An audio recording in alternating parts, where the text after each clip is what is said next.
இயேசு கிறிஸ்துவின் இன்ப இனிய நாமத்தில் வாழ்த்துகிறோம். இன்றைய வேத வசனம், விசுவாசமானது நம்பப்படுகிறவைகளின் உறுதியும் காணப்படாதவைகளின் நிச்சயமுமாய் இருக்கிறது.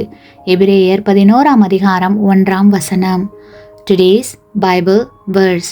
Now faith is the substance of things hoped for, the evidence of things not seen. Hebrews chapter 11 verse 1. Susan என்ற 6 வயது குழந்தையும் அவளுடைய தந்தையும் வீட்டின் மாடியில் உள்ள ஒரு அறைக்கு சென்றார்கள். அந்த அறை மிகவும் இருட்டாக இருந்தது.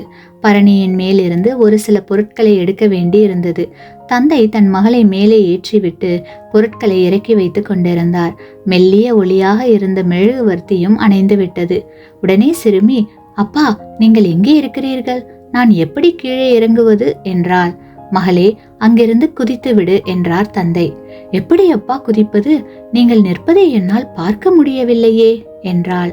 மகளே, நான் உன்னை பார்த்து கொண்டுதான் இருக்கிறேன், குதித்து விடு என்றார். தந்தை மேலுள்ள நம்பிக்கையால் குதித்தாள். தந்தை தாங்கி அணைத்து கொண்டார். கிறிஸ்துவுக்குள் பிரியமான தேவ பிள்ளைகளே, இக்குழந்தையை போன்ற விசுவாசமே நமக்கு தேவை. என் கண்களை உன்மேல் வைப்பேன் என்று தேவன் கூறியிருக்கிறபடியால் நாம் தேவனை பார்க்க முடியாவிட்டாலும் நம்பிக்கையோடு நம்மை தேவனிடம் ஒப்பு கொடுத்தால் அவர் நம்மை கவனித்துக் கொள்வார். தேவனை நம்பி தேவனுக்காய் வாழ்வோம்.